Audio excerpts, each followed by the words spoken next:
રાજકોટ મનપા સંચાલિત city bus દ્વારા અકસ્માત સર્જવામાં આવ્યો અને કોંગ્રેસ દ્વારા રાજકોટ પોલીસ કમિશનર કચેરી ખાતે સૂત્રોચ્ચાર કરી અને બસ કોન્ટ્રાક્ટર કંપનીના સંચાલકોની ધરપકડની માંગ કરવામાં આવી.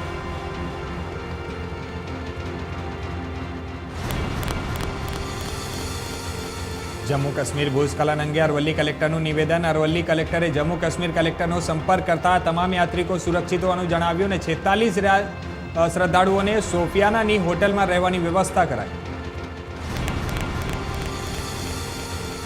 અસહ્ય ગરમીને કારણે ખેડૂતોની ચિંતા વધી અને ખેડૂતોને મહા મહેનતે ઉનાળુ વાવેતર કર્યું અને અસહ્ય તાપમાનને કારણે મહામૂલો પાક મુરઝાઈ રહ્યો છે અને મગફળી, તલ, બાજરી અને જેવા પાકના વાવેતર પર સંકટ. જૂનાગઢમાં યુવાનને લગ્નની જાળમાં ફસાવવામાં આવ્યો. યુવતીએ યુવાન સાથે લગ્ન કર્યા અને ખોટા લગ્ન કર્યા અને 1,51,000ની રોકડ લઈ યુવતી તેમજ તેનો મળતિયાઓ ફરાર. વ્યારાના બજાર વિસ્તારમાં આવેલા કેબિનનું દબાણ હટાવવા મામલે ભાજપના નગરસેવકો અને પાલિકાના કર્મચારીઓ સામે અને નગરસેવકો પાલિકાની દબાણ હટાવવાની કામગીરી સામે વિરોધ કર્યો.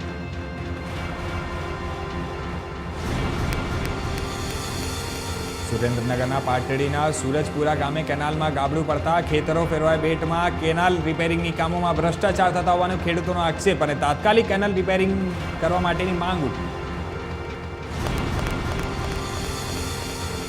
જેતપુરના ધોરાજી રોડ ઉપર જલારામ નગરનો બનાવ. 5 વર્ષીય બાળકનું પાણીની ટાંકીમાં પડી જતા મોત નીપજ્યું. પાણીના ભોટાંકામાંથી બાળકનો મૃતદેહ મળ્યો.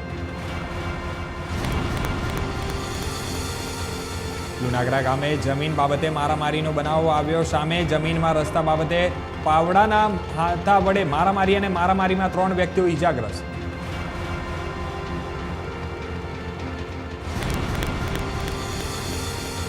જેતપુરમાં એલસીબી દ્વારા જુગારનો અખાડો પકડી પાડ્યો. કારખાના ઓરડીમાં ચાલતું જુગારધામ પર ઝડપી પાડ્યું અને એલસીબીએ 6 જુગારીઓને પકડી અને 2,24,000 રોકડ મળ્યા.